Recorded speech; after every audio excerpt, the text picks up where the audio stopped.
नमस्कार प्यारे बच्चों, एक बार फिर से स्वागत है आप सबका आपके इस ऑनलाइन प्लेटफ़ॉर्म पर। कैसे हो आप सब? उम्मीद व आशा करते हैं कि सब स्वस्थ होंगे, मस्त होंगे और अपनी तैयारी को बहुत बेहतरीन तरीके से कर रहे होंगे। लास्ट क्लास में हमने एटम की थ्योरी से रिलेटेड कुछ साइंटिस्ट के मॉड्यूल देखे थे, जिसमें सबसे पहले अपने इंडिया के साइंटिस्ट जिनका नाम था महर्षि कणाद जी। इन्होंने ही सबसे पहले बताया कि परमाणु किसी भी पदार्थ की सबसे छोटी इकाई है, जो अविनाशी है और अविभाज्य है। फिर उसके बाद इन्हीं के आइडिया को कॉपी पेस्ट करते हैं father of atom John Dalton साहब, जो कहते हैं कि एटम जो है वो किसी भी पदार्थ की सबसे छोटी इकाई होने के साथ-साथ अविनाशी और अविभाज्य है। लेकिन ये जो थ्योरी इन्होंने दी थी वो किसी एक्सपेरिमेंट का हिस्सा थी, इस वजह से फादर ऑफ एटम क्या कहलाते हैं? जॉन डॉल्टन साहब कहलाते हैं। इन्होंने 2 या 2 से अधिक परमाणुओं को यौगिक परमाणु कहा था, जबकि आज के टाइम हम अणु कहते हैं, जो आज की लास्ट क्लास में उसको भी इंट्रोड्यूस कर देंगे। इसके बाद जो आते हैं वो आते हैं जे.जे. थॉमसन साहब। जे.जे. थॉमसन साहब प्लम पुडिंग मॉडल देते हैं, जिसे वाटरमेलन मॉडल कहा जाता है। इन्होंने कहा कि एक धन आवेशित बॉडी, जो प्लम पुडिंग एक मिठाई है जैपनीज़, उसको कहा कि ये धन आवेशित बॉडी है और इसके अंदर जो होल है वो इलेक्ट्रॉन इसके अंदर धँसे हैं, जो नेगेटिव चार्ज है। ठीक उसी प्रकार से तरबूज का मॉडल भी था कि खाने योग्य हिस्सा पल्प है, जो पॉजिटिव धनात्मक आवेश है और जो दूसरा है वो नेगेटिव चार्ज है। लेकिन ये चार्ज को सही मायने में एक्सप्लेन नहीं कर पाए थे। इसके बाद आते हैं जी रदरफोर्ड साहब, और रदरफोर्ड साहब जो यूज़ करते हैं, वो करते हैं golden film experiment alpha particle scattering module. यानी कि सोने की पतरी पर अल्फा कणों की, पॉजिटिव कणों की बौछार कराते हैं। तो उन्होंने देखा कि ज़्यादातर तो कण है वो कॉर्नर से निकल जाएँगे, लेकिन कोई 1-2 कण है वो टकराएँगे और कोई 1 लाख में से 1 कण जिस स्पीड से टकराएगा उसी स्पीड से वापस आएगा। तब इन्होंने कहा कि कोई भी एक एटम होता है उसके बीच का जो भाग होता है वो पॉजिटिव चार्ज होता है, क्योंकि पॉजिटिव ही कणों की अल्फा कण मतलब पॉजिटिव धनात्मक आवेश कणों की जब बौछार कर रहे थे तो पॉजिटिव दूर भाग रहे थे। तो इन्होंने कहा कि जो चार्ज है वो 2 प्रकार का होगा, एक पॉजिटिव चार्ज, एक नेगेटिव चार्ज। सेम जैसे चार्ज पॉजिटिव और नेगेटिव एक दूसरे से दूर भागते हैं, जिसे हम रिपल कहते हैं, प्रतिकर्षण कहते हैं। और अपोजिट चार्ज, एक पॉजिटिव और एक नेगेटिव, दोनों चार्ज एक दूसरे को अट्रैक्ट करते हैं, जिसे हम अट्रैक्शन यानी कि आकर्षण कहते हैं। इन्होंने ये भी बताया कि एटम का जो बीच वाला भाग होता है, जिसे हम न्यूक्लियस कहते हैं, नाभिक कहते हैं, वो पॉजिटिव चार्ज होता है और उसमें उस एटम का पूरा भार, द्रव्यमान उसी के अंदर समाहित होता है। फिर उस नाभिक के अंदर 2 चीज़ों को हम पढ़ रहे थे, एक प्रोटॉन और एक न्यूट्रॉन, और जो नेगेटिव चार्ज होते हैं इलेक्ट्रॉन, वो इस नाभिक के चारों तरफ चक्कर लगाते हैं। और एटम के द्रव्यमान में इलेक्ट्रॉन का कोई भी योगदान नहीं होता, क्योंकि इलेक्ट्रॉन सबसे हल्का कण है इस एटम। तो फिर हमें पता लगा कि ये जो एटम है उसमें रदरफोर्ड साहब ना एटम की स्टेबिलिटी यानी कि स्थायित्व को एक्सप्लेन नहीं कर पाए कि जो इलेक्ट्रॉन चक्कर लगाते हैं वो नाभिक में आकर क्यों नहीं गिरे। तब इससे नेक्स्ट साइंटिस्ट आते हैं, कौन कौन साइंटिस्ट आते हैं, नील बोर साहब, और ये कहते हैं कि भाई जो नहीं गिरे थे इसके पीछे कारण क्या है। इसके पीछे कारण ये है क्योंकि ये जो इलेक्ट्रॉन है वो एक सर्कुलर पाथ पे चक्कर लगाते हैं और सर्कुलर पाथ में किया गया कार्य जीरो होता है, शून्य होता है, तो एनर्जी लॉस नहीं होगी। दूसरी बात इन्होंने ये बताई कि ऐसे नहीं अपनी मर्जी से चक्कर लगाते, एक प्रॉपर एनर्जी ऊर्जा स्तर होता है, जिसे हम सेल या ऑर्बिट कहते हैं। इसी वजह से इन्होंने फर्स्ट टाइम सेल या ऑर्बिट को इंट्रोड्यूस किया था। तो father of shell Niels Bohr कौन है? फादर ऑफ सेल है। नील्स बोर क्या है? फादर ऑफ सेल, या फिर सेल को ही क्या कहते हैं? ऑर्बिट। फादर ऑफ सेल या ऑर्बिट। तो father orbit, AITI, father of shell या फादर ऑफ ऑर्बिट कौन है? नील्स बोर साहब है। तो ये बताते हैं कि एक प्रॉपर एनर्जी है, लेवल है, उस एनर्जी लेवल पे ही ये चक्कर लगाते हैं। ऐसे नहीं अपनी मनमर्जी से कहीं कोई भी चक्कर लगा लेगा। एक प्रॉपर एनर्जी लेवल रहेगा और उसी में ये चक्कर लगाएँगे और उसी से डिसाइड होगा, जिसे हम ऊर्जा स्तर कहते हैं। इस मॉडल में इन्होंने ये भी बताया था कि नाभिक जो है वो पॉजिटिव चार्ज है, इलेक्ट्रॉन चक्कर लगा रहे हैं नेगेटिव चार्ज, तो ये पॉजिटिव चार्ज, नेगेटिव चार्ज एक दूसरे को खींचेंगे, वहीं से इन इलेक्ट्रॉन के बीच में एक प्रकार का एक पॉजिटिव और नेगेटिव के बीच में एक बल लगेगा, जिसे क्या कहेंगे? अभिकेंद्रीय बल कहेंगे, क्योंकि जो धनावेशित बॉडी अंदर है वो पॉजिटिव चार्ज हो और नेगेटिव चार्ज बॉडी इसके चारों तरफ चक्कर लगा है। क्लियर है? यहाँ तक हम पढ़ चुके थे, अब आगे चलेंगे। सरस्वती माता का नाम लेके जय सरस्वती माँ, और आज की क्लास को स्टार्ट करते हैं। पीछे की क्लास को हर बार मैं रिवाइज़ करूँगा ऐसे ही, और जब चैप्टर पूरा हो जाएगा, उस चैप्टर के एंड में भी मैं सारी चीज़ों को रिपीट किया करूँगा, ताकि अपना रिवीजन साथ-साथ होता रहे। तो नील्स बोर साहब है जो सेल और ऑर्बिट के क्या है? फादर हैं। सेल और ऑर्बिट के क्या है? फादर हैं। इन्होंने क्या बताया?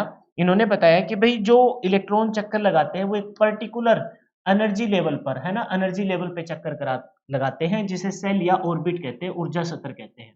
जैसे ये जो न्यूक्लियस, अच्छा न्यूक्लियस के अंदर क्या है? न्यूक्लियस होता है हमेशा पॉजिटिव चार्ज बॉडी, और इस न्यूक्लियस के अंदर क्या होता है जी? इस न्यूक्लियस के अंदर हमें पता है कि 2 चीज़ होती है, पॉजिटिव चार्ज बॉडी है, कौन-कौन सी होती है? एक तो होता है जी प्रोटॉन, है ना? प्रोटॉन, और एक जो होता है दूसरा वो क्या होता है? न्यूट्रॉन। तो के अंदर मूल कण मौजूद होते हैं एटम के, एक प्रोटॉन और दूसरा न्यूट्रॉन। इसके अंदर पूरा पॉजिटिव चार्ज होता है, और एटम का पूरा द्रव्यमान इस न्यूक्लियस के अंदर होता है, ठीक है? जैसे यहाँ दिखा रखा है कि ये जो है वो पहला एनर्जी लेवल है ना? फर्स्ट ऑर्बिट बोल दिया इसे, पहला सेल बोल दिया। पहला, ये दूसरा हो गया, ये दूसरा हो गया। इसमें आपको इलेक्ट्रॉन अभी फिलहाल हमें नहीं पता कितने इलेक्ट्रॉन है, जैसे यहाँ 2 शो कर रखे हैं, 2, 2, 4, 2, 6, 2, 8। ये बाद की बात है। पहले तुम समझो ना कि एनर्जी लेवल क्या है। तो यहाँ जो कोई इलेक्ट्रॉन है, जैसे ये इलेक्ट्रॉन है, ये यहाँ इलेक्ट्रॉन है जिसके ऊपर नेगेटिव चार्ज है, एक ये इलेक्ट्रॉन है जिसके ऊपर नेगेटिव चार्ज है। ये इसी में क्यों चक्कर लगाता है? क्योंकि जो इस इलेक्ट्रॉन की एनर्जी है, वही इस ऑर्बिट की एनर्जी है। बताया था मैंने कि भई टोन मैच होनी चाहिए। ऐसे नहीं कि अपनी मर्ज़ी जैसे जहाँ जाए वो वहीं जाके सेट हो जाए। जैसे मैं बात करूँ गोरे लोग, काले लोग, है ना? इन सबको इकट्ठा किया जाए तो रंग देख के पहचान लोगे ना, भई ये अंग्रेज़ है, ये भारतीय है, समझ गए ना? तो ठीक उसी प्रकार से इनकी एनर्जी है, ये इसी ऑर्बिट में चक्कर लगाएगी। इन इलेक्ट्रॉन की कोई इससे और ज़्यादा एनर्जी है, कम एनर्जी है, वो थोड़ी देर में पता लगेगा। तो यहाँ जो इलेक्ट्रॉन चक्कर लगा रहे हैं, ये वाले इलेक्ट्रॉन, ये वाले इलेक्ट्रॉन, ये वाले इलेक्ट्रॉन, ये वाले इलेक्ट्रॉन, ये इसी ऑर्बिट में क्यों चक्कर लगा रहे हैं? क्योंकि इसके साथ इनकी टोन मैच हो रही है। ठीक उसी प्रकार से तीसरे इलेक्ट्रॉन में ऑर्बिट में इलेक्ट्रॉन चक्कर लगाएँगे। फिर इनको पहचानने के लिए इन ऑर्बिट के, इन मतलब सेल के नाम रख दिए गए। अब ये नहीं कि सर इनके नाम के, एल, एम, एन क्यों रखे? आप अपनी मर्ज़ी से रख लेते। निल्स बोर साहब ने इनके नाम रखे के, एल, एम, एन। तो के जो है वो आपका कौन-सा है? के जो है आपका, वो के पहला जो ऑर्बिट है वो के सेल कहलाएगा। दूसरा ऑर्बिट आपका, दूसरा जो सर्कल है, रिंग है, वो एल सेल कहलाएगा। तीसरा जो कहलाएगा वो एम कहलाएगा, और चौथा कहलाएगा एन। तो के, एल, एम, एन ये आपके क्या है? ये आपके सेल या ऑर्बिट है।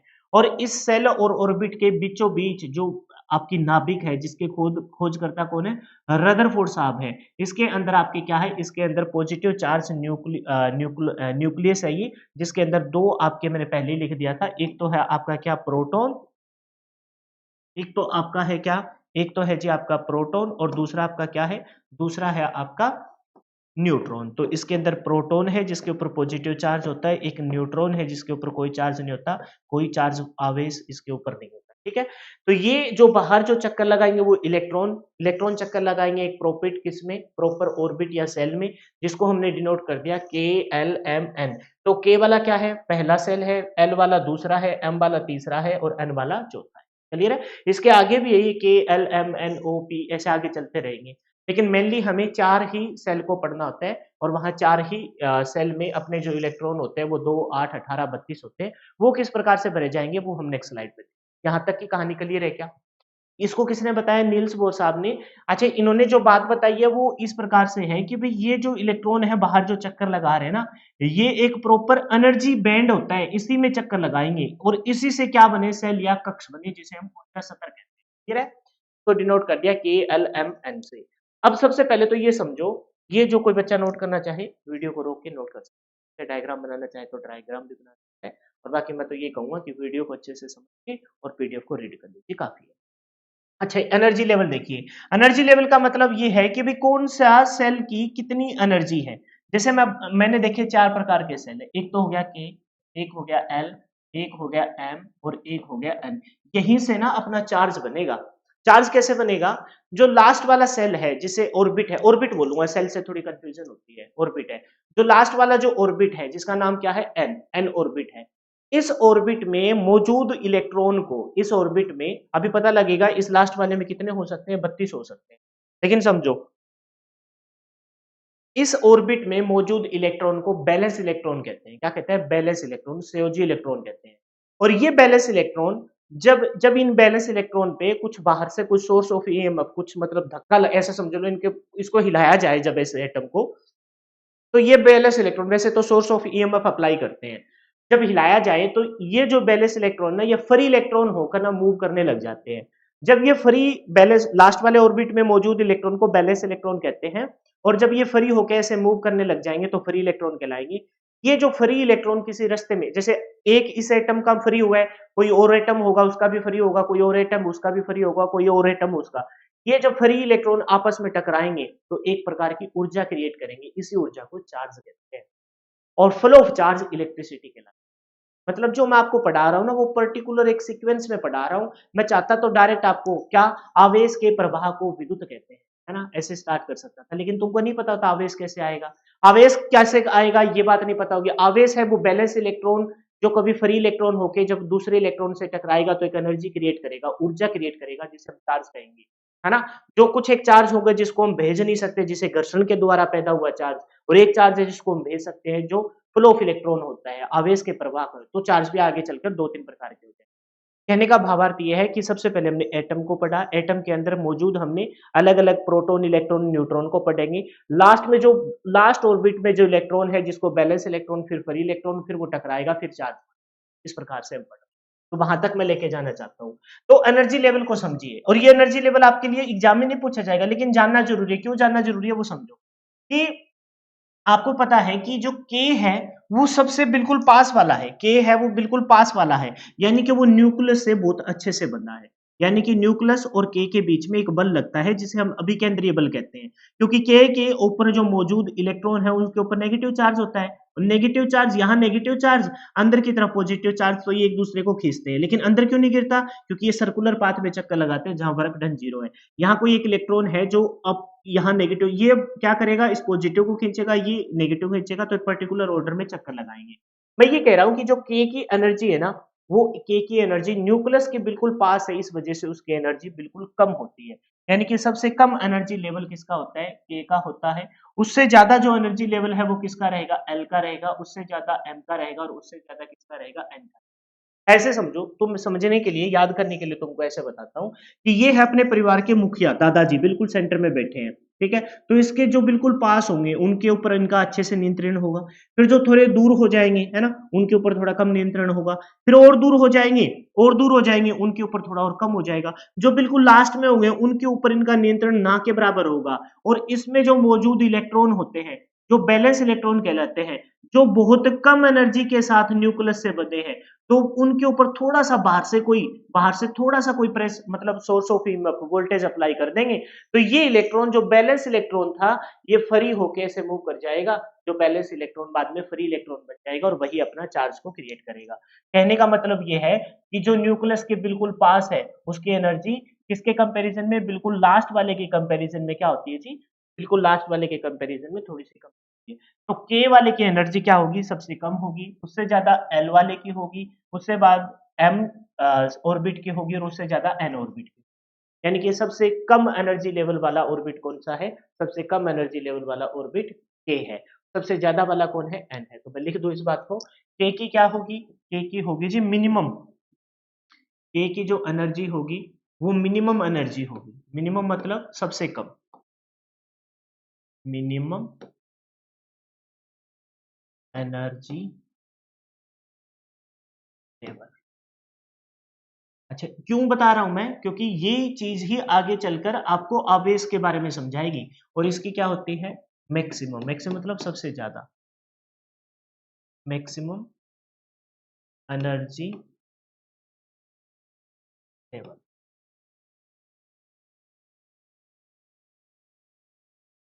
लेवल, लेवल की स्पेलिंग क्या होती है भाई? गई बात, वरना स्पेलिंग भी अब 3 बार सोचनी पड़ती। ठीक है, लेवल। ठीक है, तो number of electron in A orbit, किसी भी ऑर्बिट में नंबर ऑफ इलेक्ट्रॉन को कैसे निकालते हैं? वैसे तो ज्यादातर स्टूडेंट को ये याद ही होता है। कितने होते हैं जी? सबसे जो पास वाला होता है जिसकी मिनिमम एनर्जी लेवल है और एन वाले की मैक्सिमम एनर्जी लेवल है। तो सबसे यहां से स्टार्ट करते हैं, सबसे पहले 2, फिर 8, फिर 18, फिर 32। ये वाला याद ही होता है। लेकिन इसके लिए भी एक फ़ॉर्मूला है, अगर कोई बच्चा अगर ऐसे याद नहीं कर पाता है, तो एक फ़ॉर्मूले के माध्यम से इनको याद कर सकता है। क्या है फ़ॉर्मूला? देख लीजिए। फ़ॉर्मूला है number of electron in A orbit में निकालने का, उसका फ़ॉर्मूला है 2n स्क्वायर। क्या होता है जी? 2n square. और n क्या है? n है जी एनर्जी लेवल, है ना? ऑर्डर ऑफ एनर्जी लेवल लिख देते हैं। n जो है आपका, ये वाला जो n है शॉर्ट फॉर्म वाला, ये है नंबर ऑफ ऑर्बिट, या फिर ऑर्डर ऑफ ऑर्बिट लिखो, ऑर्डर ऑफ ऑर्बिट। समझिए। आप बताइए एनर्जी लेवल कौन सा है? के वाले का पहला एन का मान क्या है? 1 है, यानी कि ऑर्डर क्या है? पहला ऑर्डर है, तो इसको लिख दो मैं, एन का मान 1 है, यहाँ एन का मान 2 है, यहाँ एन का मान 3 है, और यहाँ एन का मान क्या है? 4 है।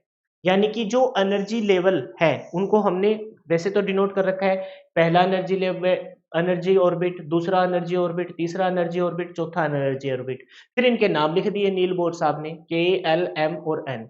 के, एल, एम और एन। तो इसमें कितने इलेक्ट्रॉन आएंगे? तो कितने इलेक्ट्रॉन आएंगे उसके लिए फॉर्मूला हो गया 2n स्क्वायर। फिर आप पुट करके देखो, 2n, n का मान क्या है? n का मान पहला ही ऑर्बिट है, तो n का मान 1 है, तो 1 का स्क्वायर इंटू में 1 का स्क्वायर 1 इंटू में 2, मतलब कितना आ जाएगा? अपने नंबर ऑफ इलेक्ट्रॉन कितने थे? 2 थे। कितने हैं नंबर ऑफ इलेक्ट्रॉन? 2 है। दूसरे वाले में देखेंगे तो 2n, n का मान बोलो कितना है? दूसरा ऑर्बिट है जिसको l से डिनोट करते हैं, तो l का नंबर है 2, तो 2 दूनी 4, 2 गुना में 4, यानी कि नंबर ऑफ इलेक्ट्रॉन कितने आएंगे? 8 आएंगे। फिर तीसरे वाले का देखा तो तीसरे में कौन है? m। m का जो ऑर्डर है वो कौन सा है? m का ऑर्डर है तीसरा, n का मान 3 है, तो 2 गुना में 3 की पावर 2, 3 3 है 9, यानी कि 2 गुना में 9, यानी कितना आ जाएगा? 18। तो तीसरे सेल में, तीसरे ऑर्बिट में कितने इलेक्ट्रॉन आएंगे? 18 आएंगे।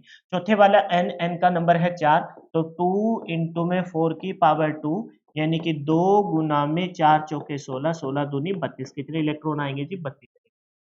ज्यादातर बच्चे क्या कर लेते हैं? इनको याद ही कर लेते हैं, और मैं भी यही कहूंगा कि इनको याद कर लीजिए। वहां पेपर में आपसे ये पूछा जाए कि बताइए एम ऑर्बिट में कितने इलेक्ट्रॉन आएंगे, तो वहां तुम निकालने में मत बैठना, आपको बस ये याद रखना है 2 8 18 32, 2 8 18 32। पहले लिख लेना के एल एम एन, के एल एम एन, 2 8 18 32, 2 8 18 32। और कोई बच्चा अगर लगता है कि भी कंफ्यूजन पैदा होगी, तो फॉर्मूला याद रखेगा 2n स्क्वायर। फॉर्मूला क्या है? 2n square. n क्या है? ऑर्डर ऑफ ऑर्बिट, पहला ऑर्बिट, दूसरा ऑर्बिट, तीसरा ऑर्बिट, चौथा ऑर्बिट। के एल एम एन, 2 8 18 32, या फिर फॉर्मूले से ड्राइव करके भी निकाल सकता है। एक इसमें मोस्ट इंपोर्टेंट बात जो आपको ध्यान रखनी है, मोस्ट इंपोर्टेंट बात यह है कि किसी भी ऑर्बिट में अगर लास्ट ऑर्बिट जो होगा, मान के चलो कोई ऐसा हमने एटम ले लिया जिसमें 14 ही इलेक्ट्रॉन हो, तो हमने देखा 2 8 है ना, 14 नहीं। और कोई मैं एग्जांपल लूंगा, लेकिन समझो, मैं इस बात को लिख देता हूं, पहले इस बात को लिख देता हूं, ये लिखता हूं कि लास्ट ऑर्बिट, मान के चलो कोई एक ऐसा एटम आ जाता है जिसमें लास्ट वाले एटम में ना, वैसे तो कितने आ सकते हैं आपको पता है? 2 8 18 32 आ सकते हैं। कोई एक ऐसा एग्जांपल लेते हैं, मैंने कहा जी आ, 20, मान के चलो किसी का एटॉमिक नंबर, अभी ये थोड़ी देर में पता लगेगा, इस वजह से मैं आपको कंफ्यूज नहीं कर रहा। तो आप इसमें भरोगे, सबसे पहले वाले में कितने भरोगे? 2, फिर कितने भरोगे? 8, फिर आप कितने भर? 8 और 2 10, फिर आप भर कितने सकते हो? 10 और भर सकते हो, क्योंकि तीसरे में तो 18 है। लेकिन ये गलत हो जाएगा। कैसे गलत हो जाएगा? इसको भरा जाएगा 2 8 8 और 2। ये मतलब इलेक्ट्रॉनिक कॉन्फ़िगरेशन है। इलेक्ट्रॉनिक विन्यास थ्योरम ये कहती है कि लास्ट ऑर्बिट में ना 8 इलेक्ट्रॉन से ज्यादा नहीं होने चाहिए। हालांकि भर तो कितने सकते हैं? 2 8 18 32 तक भर सकते हैं। 32 के बाद फिर कितना होगा? 5 दूनी 5 का स्क्वायर 25, 25 दूनी 50 भी भर सकते हैं। फिर 6 का स्क्वायर 36, 36 दूनी 72 भी भर सकते हैं। लेकिन इलेक्ट्रॉनिक्स विन्यास थ्योरम ये कहती है, इलेक्ट्रॉनिक कन्फिगरेशन थ्योरम ये कहती है कि भाई लास्ट ऑर्बिट में ना अगर 8 से ज्यादा इलेक्ट्रॉन हो गए तो नया ऑर्बिट बना लेंगे। 2 8 8 और फिर कितना आ जाएगा? 2, 2 8 10, 10 8 18 और 2, इस प्रकार से भरे जाएंगे। लेकिन फिलहाल तुमको कंफ्यूज मत होना, बस मैं ये बात लिख रहा हूँ, ये बात याद कर लेना। ये बात डायरेक्ट पेपर में पूछी जाती है। क्या पूछी जाती है? किसी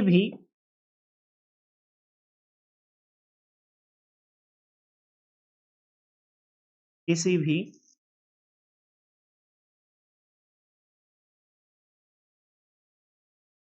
परमाणु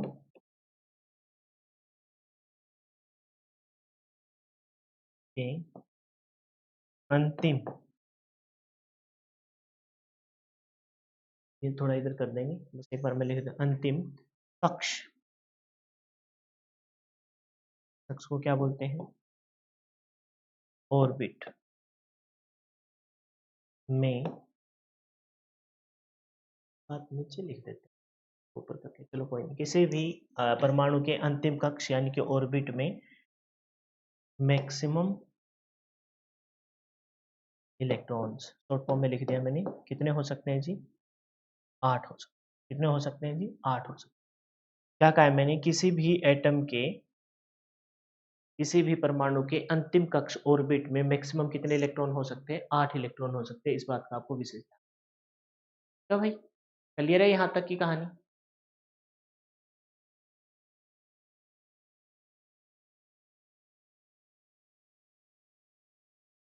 आगे बढ़ जाए, कोई समस्या किसी को? ठीक है, ये हो गया नील्स बोर का मॉडल, और यहाँ से पता लग गया कि भाई कोई भी सेल जब रहेगा, उस सेल में अभी धीरे धीरे धीरे धीरे अपने को वहां तक पहुंच रहे हैं जहां तक मेन अपनी इलेक्ट्रिसिटी स्टार्ट होती है, जब आवेश पे पहुंचोगे। लेकिन फिलहाल हमें ये पता चल गया कि किस पर, एक बार मैं थोड़ा सा अब यहाँ से बस रिकॉल हो जाएगा, बेसिक 3 मूल कणों पे चले जाओगे, इलेक्ट्रॉन, प्रोटॉन, न्यूट्रॉन।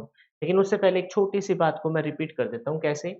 सबसे पहले हमने देखा कि साइंटिस्ट ने कुछ इस प्रकार से बताया। सबसे पहले किसी ने बताया कि भाई कोई एक धनावेशित चार्ज बॉडी है ना? है ना? जिसके अंदर पूरा पॉजिटिव चार्ज भरा है, लेकिन कहीं-कहीं क्या है? इलेक्ट्रॉन है, नेगेटिव चार्ज इलेक्ट्रॉन है। फिर इस चार्ज को अलग-अलग कैटेगरी में डिवाइड कर दिया। भी कोई भी एटम है उसके बीच में पॉजिटिव चार्ज है और उसके बाहर इलेक्ट्रॉन चक्कर लगा रहे हैं जिसमें नेगेटिव चार्ज है। और इसमें कौन है? प्रोटॉन है, और इसमें न्यूट्रॉन है, जो पूरा का पूरा द्रव्यमान लेके बैठे हैं। फिर एक साइंटिस्ट और आते हैं, नील्स बोर साहब, और वो कहते हैं पॉजिटिव चार्ज है, नेगेटिव चार्ज है, लेकिन ये नेगेटिव चार्ज है ना, ऐसे नहीं अपनी मर्जी से, कोई एक प्रॉपर ऑर्बिट है उसी में चक्कर लगाएंगे, जिसको डिनोट किया के, एल, एम और एन से, जिसमें कितने इलेक्ट्रॉन होंगे? 2, 8, 18 और 32। तो इस प्रकार से ना पर्टिकुलर एक ऑर्डर में हम चल रहे हैं। होप सो कि आपको यहाँ तक अच्छे से समझ में आया होगा। अब आगे की कहानी को देखिए, पहले बेसिक सी बातें हैं कुछ एटम से रिलेटेड, फिर हम बेसिक पार्टिकल पे चले जाएँगे। उससे पहले आपको ये लिखना ज़रूर आना चाहिए, क्या? कि परमाणु संख्या क्या है और परमाणु भार क्या है? क्योंकि ये अपने आगे चलकर कहीं न कहीं अपनी इस इलेक्ट्रीशियन थ्योरी में यूज़ हो जाएँगे। यहाँ तक समझ में आया तो आगे भी आएगा, पहले पढ़िए। परमाणु केवल रासायनिक अभिक्रिया में भाग लेते हैं, मोस्ट इम्पोर्टेंट। आपसे परमाणु की डेफिनेशन पूछी जाती है कि एटम की परिभाषा क्या है? एक तो वो होगी कि पदार्थ की सबसे छोटी इकाई को परमाणु कहते हैं, जो अविनाशी है, अविभाज्य है, ठीक है? एक इससे अलावा भी ये डेफिनेशन पेपर में आती है, परमाणु केवल रासायनिक अभिक्रिया में भाग लेते हैं, ये समतंत्र अवस्था में विद्यमान नहीं होते। तो इससे रिलेटेड 2 बातें आपको ध्यान रखनी है कि परमाणु केवल रासायनिक अभिक्रिया में भाग लेते हैं, लेकिन ये समतंत्र अवस्था में विद्यमान नहीं होते। तो समतंत्र अवस्था में विद्यमान कौन होता है? इलेक्ट्रॉन, प्रोटॉन, न्यूट्रॉन क्या होता है? वो जब आप आगे बढ़ोगे ना तब पता लगेगा, फिर आपको कंफ्यूज नहीं होना। आपको इतना सा ध्यान रखना है कि परमाणु की एक डेफिनेशन तो ये है सर कि वो सबसे छोटा कण है, पदार्थ का सबसे छोटा कण क्या है? परमाणु है, जिसको अविनाशी या अविभाज्य कहते हैं। लेकिन एक ये भी होगी, जो परमाणु है वो क्या है?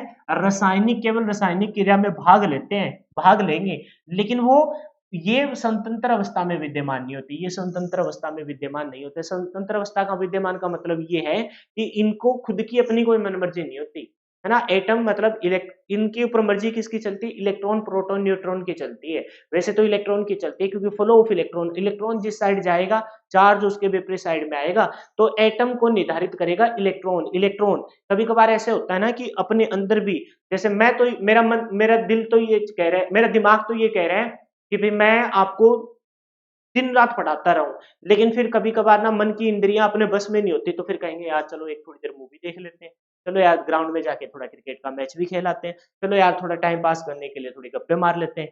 तो कहने का मतलब ये बॉडी, ये दिमाग, इसको ना मन की इंद्रियां को वंश मतलब कंट्रोल करती है, मन की इंद्रियां कंट्रोल करती है। तो ठीक उसी प्रकार से परमाणु को नियंत्रित करेंगे कौन? इसके अंदर के 3 मूल कण, जिसे हम क्या कहते हैं? इलेक्ट्रॉन, प्रोटॉन, न्यूट्रॉन कहते हैं, और मेन रोल होता है किसका? इलेक्ट्रॉन का। लेकिन वो धीरे-धीरे, अभी कंफ्यूज नहीं होना। परमाणु केवल रासायनिक अभिक्रिया में भाग लेते हैं, ये स्वतंत्र अवस्था में विद्यमान नहीं होते। और एक बात और बताई थी मैंने, परमाणु जो होता है ना बेटा, वो विद्युतीय रूप से, कौन से रूप से? विद्युतीय रूप से क्या होता है जरा बताना? ये बात कल बताई थी मैंने। परमाणु विद्युतीय रूप से क्या होता है? विद्युतीय रूप से उदासीन होता है। क्या होता है? उदासीन होता है। क्यों होता है उदासीन? क्योंकि इसके अंदर हमने देखा कि जो बीच में नाभिक है जिसके अंदर प्रोटॉन होते हैं, उस प्रोटॉन के ऊपर पॉजिटिव चार्ज है और नंबर ऑफ प्रोटॉन है वो नंबर ऑफ इलेक्ट्रॉन के ऊपर बराबर होते हैं जिसके इलेक्ट्रॉन के ऊपर नेगेटिव चार्ज है। इस वजह से वो विद्युतीय रूप से क्या होता है जी? उदासीन होता है। परमाणु विद्युतीय रूप से क्या होता है? उदासीन होता है। परमाणु में एक नाभिक होता है, एक न्यूक्लियस होता है और इस न्यूक्लियस के खोजकर्ता कौन है? अच्छा, सबसे पहले तो बताओ फादर, एटम ऑफ फादर कौन है? एटम ऑफ फादर कौन है? फादर ऑफ एटम कौन है? कौन है? कौन है? John Dalton. ठीक उसी प्रकार से फादर ऑफ न्यूक्लियस कौन है? फादर ऑफ न्यूक्लियस है रदरफोर्ड साहब। तो परमाणु में एक नाभिक होता है जो परमाणु का संघन भाग, गाढ़ा भाग होता है, ठीक है? ठीक है, नाभिक में परमाणु का संपूर्ण भार केंद्रित होता है, संपूर्ण भार केंद्रित होता है। अच्छा, एक बात बताओ, इस नाभिक के अंदर क्या होते हैं? आपको पता है इस नाभिक के अंदर होते हैं जी अपना प्रोटॉन, है ना? प्रोटॉन होता है और इसी नाभिक के अंदर अपना क्या होता है? न्यूट्रॉन होता है। कौन होता है जी? न्यूट्रॉन होता है। अच्छा, एक बात और बता दी कि ये जो प्रोटॉन और न्यूट्रॉन होते हैं ना, ये पूरे के पूरे एटम का क्या निर्धारित करते हैं जी? पूरे के पूरे एटम का संपूर्ण भार निर्धारित करते हैं। क्योंकि प्रोटॉन और न्यूट्रॉन से ही क्या बनेगा? संपूर्ण भार, यानी कि पूरे के पूरे एटम का भार किसके अंदर होगा? इस नाभिक के अंदर होगा। यानी कि हम ये कह सकते हैं कि जो बाहर कर इलेक्ट्रॉन चक्कर लगाते हैं उसमें उन इलेक्ट्रॉन का एटम के द्रव्यमान में कोई योगदान नहीं होता। तो हम लिख देंगे कि इलेक्ट्रॉन का जो भार है ना, इलेक्ट्रॉन का भार है ना, वो बहुत ही क्या है? बहुत ही कम है। इलेक्ट्रॉन का जो भार है ना बेटा, वो बहुत ही कम है, इतना कम है कि उसको गणना करने योग्य नहीं है। और इसी वजह से इस इलेक्ट्रॉन के भार में एटम के भार, इलेक्ट्रॉन के भार से एटम का भार को डिसाइड नहीं किया जा सकता है। एटम लिख देता हूँ, बाद में एटम के भार में, इलेक्ट्रॉन के भार का एटम के भार में कोई भी योगदान नहीं होता। तो योगदान किसका होता है? प्रोटॉन और न्यूट्रॉन का होता है। एक ही तत्व के सभी परमाणुओं का भार समान नहीं होता, ये भी बात इंपॉर्टेंट है। और इसी से निकलेगा समस्थानिक, है ना? अगले जो टॉपिक पे आइसोट्रोपिक पढ़ते हैं जिसे, वो नेक्स्ट स्लाइड पे है, बस इतना सा पढ़ लेना। किसी भी एटम के सभी, है ना, एक ही तत्व के सभी परमाणुओं का भार समान नहीं होता। क्यों नहीं होता? क्योंकि भार को डिसाइड करता है नाभिक। नाभिक के अंदर होता है प्रोटॉन और न्यूट्रॉन। न्यूट्रॉन है वो सबसे भारी कण होता है, ठीक है?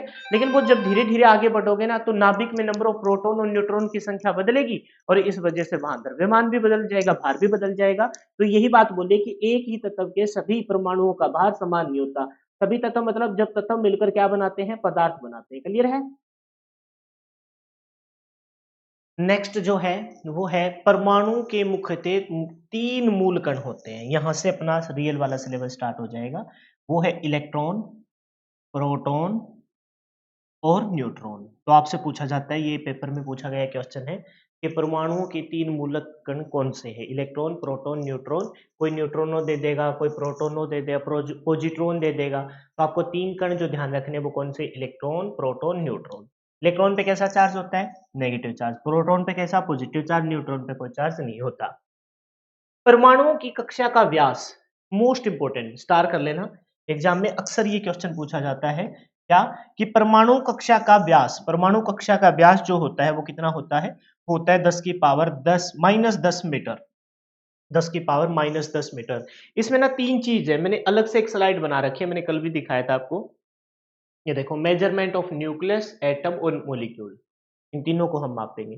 सबसे छोटा जो, वैसे तो इलेक्ट्रॉन का भी व्यास होगा, इलेक्ट्रॉन का भी व्यास होगा, प्रोटॉन का भी होगा, न्यूट्रॉन का, वो तो लिखूंगा मैं। फिर इलेक्ट्रॉन, प्रोटॉन, न्यूट्रॉन। अच्छा, फिर नाभिक का व्यास होगा, नाभिक मतलब न्यूक्लियस। फिर एटम का व्यास जो अभी देखा था 10 की पावर माइनस 10, जिसे हम क्या बोलते हैं? एंगस्ट्रॉम बोलते हैं। और फिर एटम का भी बनेगा और फिर मोलिक्यूल का भी बनेगा। तो इस पे मैं ना विशेष गौर करके आपको मैं सिखाऊंगा, बताऊंगा, जो पेपर में पूछे जाते हैं, ये सीधा याद कर लेना। हालांकि इसको भी आगे रिपीट करेंगे कि परमाणु कक्षा का व्यास है, परमाणु जो एक एटम होता है उसका जो व्यास, व्यास समझते हो ना पूरा। जैसे मान के चलो कोई एटम ये है, ये कोई एटम हो गया, ये कोई एटम हो गया, तो इसका व्यास का मतलब क्या है? व्यास का मतलब है कि इसके अंदर पूरा एक एटम, ये लास्ट वाला ऑर्बिट है, इसके अंदर K L M N O P की जितने भी हो, नाभिक भी हो। तो व्यास कह रहे हैं भी ये यहां से लेकर यहां तक, ये कितना होता है? बहुत ही छोटा, 10 की पावर माइनस 10 मीटर, 10 की पावर माइनस 10 मीटर, जिसे हम क्या बोलते हैं, जिसे हम एंगस्ट्रॉम बोलते हैं। क्या बोलते हैं? एंगस्ट्रॉम। ये देखो एंगस्ट्रॉम बोलते हैं। इसको डिनोट कैसे करते हैं? इसको डिनोट करते हैं ऐसे, एंगस्ट्रॉम। तो एक एंगस्ट्रॉम किसके बराबर है? ये भी पेपर फिजिक्स के अगर साइंस के अगर क्वेश्चन आता है तो ऐसे आता है कि एक एंगस्ट्रॉम किसके बराबर है? तो एक एंगस्ट्रॉम है बराबर है 10 की पावर माइनस 10 किसके? मीटर के बराबर। 10 की पावर माइनस 10 मीटर के बराबर है।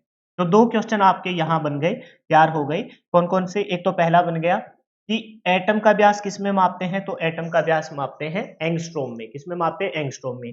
तो 1 एंगस्ट्रॉम किसके बराबर है? 1 एंगस्ट्रॉम बराबर है 10 की पावर माइनस 10 मीटर। क्लियर है? तो हमने देखा कि केवल रासायनिक क्रिया में भाग लेते हैं, समतंत्र नहीं होते, उदासीन होते हैं, number of proton number of electron के बराबर होते हैं, नाभिक के अंदर सारा का सारा द्रव्यमान होता है जिसके अंदर प्रोटॉन और न्यूट्रॉन होते हैं, इलेक्ट्रॉन का द्रव्यमान में कोई रोल नहीं होता, नेगेटिव चार्ज होते हैं जो बाहर को चक्कर लगाते हैं। एक ही तत्व के परमाणु भार यानी समान नहीं होते। फिर हमने देखा 3 मूल कण जो हमें पढ़ने हैं, इलेक्ट्रॉन, प्रोटॉन, न्यूट्रॉन, और परमाणु का जो व्यास है वो किसमें मापा जाता है? एंगस्ट्रॉम में। 1 एंगस्ट्रॉम है वो 10 की पावर माइनस 10 मीटर के बराबर होते हैं। जो बच्चा नोट करना चाहे नोट कर सकता है।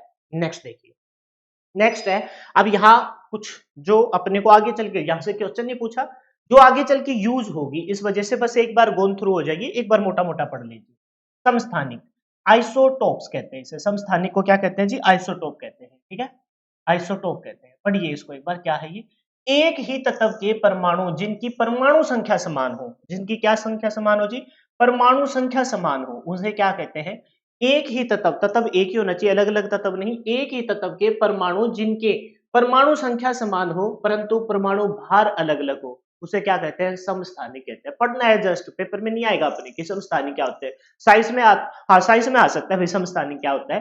तो समस्थानिक क्या होगा? एक ही तत्व के परमाणु जिनकी परमाणु संख्या समान हो। अब तुम्हें फिलहाल नहीं पता होगा कि परमाणु संख्या क्या है, तो नीचे बहुत अच्छे से यहाँ भी समझाऊंगा। फिर नेक्स्ट स्लाइड पे परमाणु क्रमांक यानी परमाणु एटॉमिक नंबर और परमाणु वेट, परमाणु भार, दोनों मैं आपको बहुत डिटेल से बताने वाला हूँ। तो पहले समझ लीजिए, पढ़ लीजिए मोटा मोटा। एक ही तत्व, तत्व एक होना चाहिए, है ना? एक ही तत्व के सभी परमाणुओं का परमाणु भार समान नहीं होता, जो पिछले स्लाइड पे पढ़ के आए हैं। यहाँ कह रहे हैं कि एक ही तत्व के परमाणु जिनकी परमाणु संख्या समान होती है परंतु क्या अलग हो? परमाणु भार अलग अलग हो। अभी फिलहाल नहीं पता कि परमाणु संख्या क्या है, परमाणु भार क्या है, लेकिन पढ़ लेते हैं, ठीक है? अलग हो, उन्हें समस्थानिक कहते हैं। फिर इसको एक्सप्लेन कर दूंगा ना, तब ऊपर वाली बात पे वापस जाएंगे। समभारी क्या होते हैं? भार, भार समान हो, भार भिन्न भिन्न तत्वों के परमाणु जिनका परमाणु भार समान हो। इसके तो नाम नहीं खत्म हो गए, समभारिक, समान हो भार। तो ऐसे कोई तत्व जिनके भिन्न भिन्न तत्व, तत्व कोई अलग अलग अलग हो, अलग अलग तत्वों के परमाणु उठा लिए, है ना? कोई इसका उठा लिया, कोई इस कॉपी का उठा लिया, कोई उस कॉपी को चेयर का उठा लिया, ये ट्यूबलाइट का उठा लिया, बोर्ड का, लेकिन जिनके परमाणु क्या हो? जिनके परमाणु भार समान हो उसे समभारी कहते हैं। इसको क्या कहते हैं? आइसोबार्स कहते हैं। अब पहले एक बार परमाणु संख्या और परमाणु भार को पढ़ते हैं, फिर वहां वापिस जाएंगे, फिर अच्छे से समझ में आएगा। देखो पहले समझो, ये कोई एक नंबर है ना, जिसको हम केमिकल सिंबल बोलेंगे। ये किसी का हो सकता है, ये सिलिकॉन, जर्मेनियम, फॉस्फोरस, किसी का भी हो सकता है। ये कोई है जिसका मतलब क्या है, जिसको हमने डिनोट कर दिया, ये केमिकल सिंबल है। हो सकता है ये सिलिकॉन हो, सेमीकंडक्टर हो सकता है, ये सिलिकॉन नहीं, गैलियम आर्सेनिक हो, वो भी सेमीकंडक्टर हो सकता है, ये कार्बन हो सकता है ये एल्यूमिनियम हो सकता है कि ये सिल्वर हो, बेस्ट कंडक्टर ऑफ इलेक्ट्रिसिटी, कुछ भी हो सकता है। ये कोई केमिकल सिंबल है।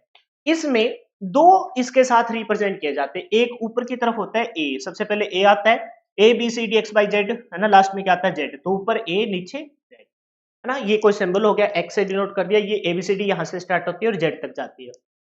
बेटा जो आपका ए है, जो बेटा आपका ए है, वो पता है क्या होता है? वो होता है जी एटॉमिक मास। ए आपका क्या होता है जी?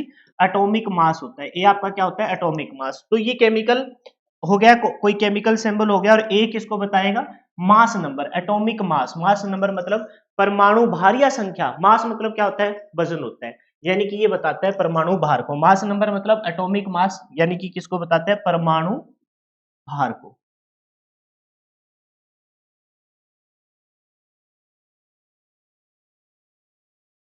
पहले पढ़ लेते हैं भी कौन कहाँ है, फिर उसके बाद देखेंगे परमाणु भार किससे मिलता है। सबसे पहले ये क्या बन गया? ये कोई एक सिंबल हो गया, है ना? किसी का हो सकता है। ऊपर ए, ए क्या है? ए है एटॉमिक मास। एटॉमिक मास, मास मतलब द्रव्यमान, भार, परमाणु भार, द्रव्यमान बोल दो। फिर ये जो नीचे वाला होता है ना जेड, ये बताता है किसको? ये बताता है जी, किसको बताता है? ये बताता है एटॉमिक नंबर को, यानी कि परमाणु संख्या को। किसको बताता है जी? परमाणु संख्या को।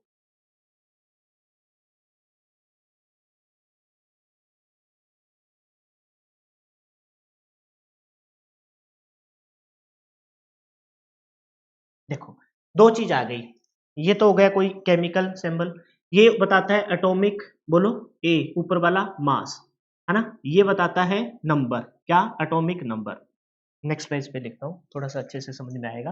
देखो, ये तो हो गया कोई केमिकल, कोई भी इलेक्ट्रॉन, प्रोटॉन, न्यूट्रॉन से बन के जो बना है कुछ भी, क्या बन गया? जैसे सिलिकॉन है, जर्मेनियम है है ना? कुछ भी हो, ये कोई एक है जिसकी हम लिखने वाले एटॉमिक नंबर और एटॉमिक मास। यहाँ ऊपर है जी ए, उस साइड है लेकिन मैंने यहाँ, ये तो बताता है क्या? मास को। किसको बताता है? मास को। और एटम का है तो एटम का एटॉमिक मास हो जाएगा। ये बताता है जी नंबर को। किसको बताता है? नंबर को। इसको बताता है नंबर, या फिर क्या कहेंगे? नंबर ना बोलकर इसको क्या बोल देंगे? एटॉमिक संख्या, संख्या बोल देंगे, ठीक है?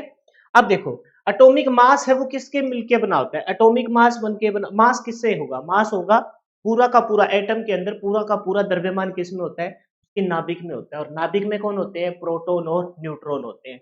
तो मास मतलब द्रव्यमान, भार, भार किससे मिलकर बनेगा?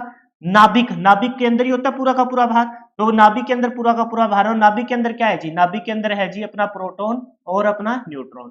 तो हमें पता है कि एटॉमिक भार है वो किससे मिलकर बना होता है? वो बना होता है जी प्रोटॉन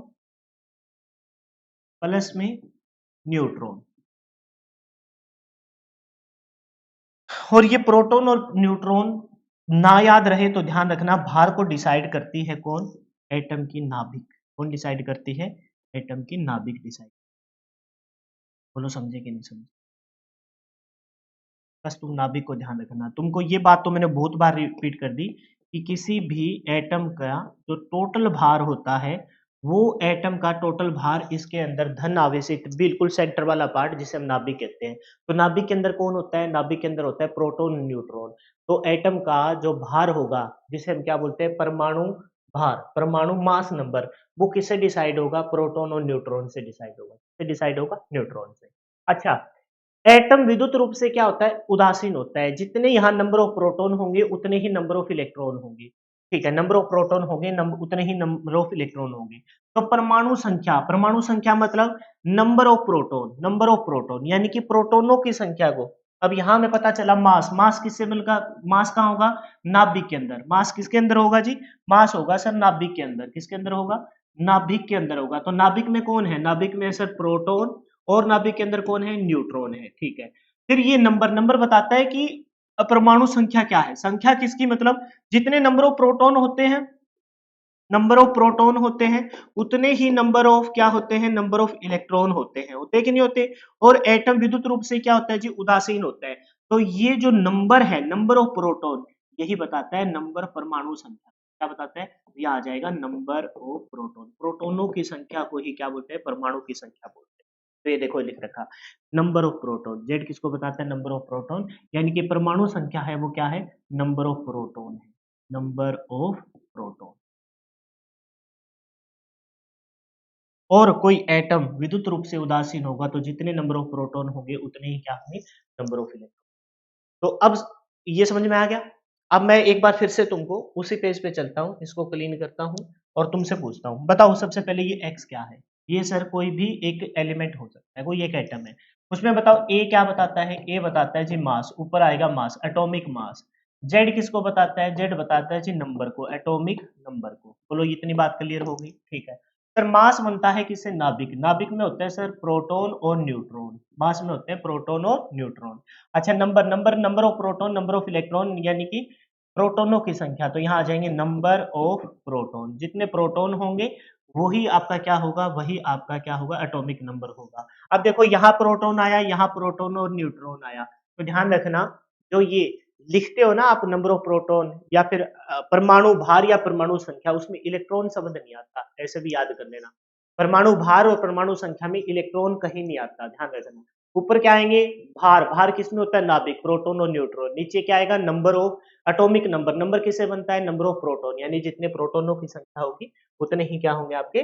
उतने ही आपका परमाणु संख्या हो जाएगी। क्लियर है? अब इस पेज को एक बार फिर से पढ़ते हैं। एक ही तत्व के परमाणु जिनकी परमाणु संख्या समान हो। परमाणु संख्या मतलब परमाणु संख्या मतलब प्रोटॉनों की संख्या। अगर पहले बोलता तो तुम लोगों को समझ में नहीं आती। अब समस्थानिक क्या है? समस्थानिक, समान स्थान वाले, समान स्थान वाले समस्थानिक। यानी कि वो जो एक ही तत्व के वो परमाणु जिनके परमाणु संख्या समान हो। परमाणु संख्या मतलब नीचे होता है परमाणु, ऊपर होता है मास, नीचे संख्या, संख्या ऊपर होता है ए, नीचे जेड। जेड क्या है? Number of proton. प्रोटॉनों की संख्या को क्या कहते हैं? परमाणु संख्या कहते हैं। तो एक ऐसे तत्व, एक ही तत्व के ऐसे परमाणु जिनकी परमाणु संख्या समान हो, मतलब प्रोटॉनों की वैल्यू समान हो, तो परमाणु भार अलग अलग हो। भार मतलब प्रोटॉन प्लस में न्यूट्रॉन, प्रोटॉन प्लस में न्यूट्रॉन अलग अलग हो, वो होता है परमाणु भार। उन्हें क्या कहते हैं? समस्थानिक कहते हैं। और समभारिक मतलब भार एक जैसा हो। भार अलग एक जैसा हो मतलब नाभिक का वजन एक जैसा हो, प्रोटॉन न्यूट्रॉन एक जैसे हो, वो क्या कहलाएगा? समभारिक। बोलो क्लियर है क्या? ये अपने काम का नहीं है, अपने पेपर में नहीं पूछा जाता, लेकिन अपने लिए यूजफुल है, ये आगे जाके यूज होगा। बोलो यहां तक की कहानी क्लियर है? तो बताइए ऊपर ये जो लिखा है आपने, इसकी कहानी ये क्या है? कोई भी एक तत्व हो गया, ठीक है, कोई एक एलिमेंट हो गया। ए क्या है? ए बताता है जी नंबर ऑफ, क्या बोलो, मास बताता है जी, मास, एटॉमिक मास बताता है। जेड क्या बताता है? जेड बताता है जी क्या? परमाणु संख्या। ये परमाणु भार, ये संख्या, ये भार, ये संख्या। भार किससे बनता है? प्रोटॉन और न्यूट्रॉन से बनता है। ठीक है, फिर बताओ परमाणु संख्या किससे बनती है? प्रोटॉनों से बनती है। परमाणु संख्या किससे बनती है? प्रोटॉनों से। तो हो जाएगा मेरे ख्याल से कवर, अच्छे से हो गया, समझ में आ गया होगा, बार बार रिपीट भी कर दिया मैंने।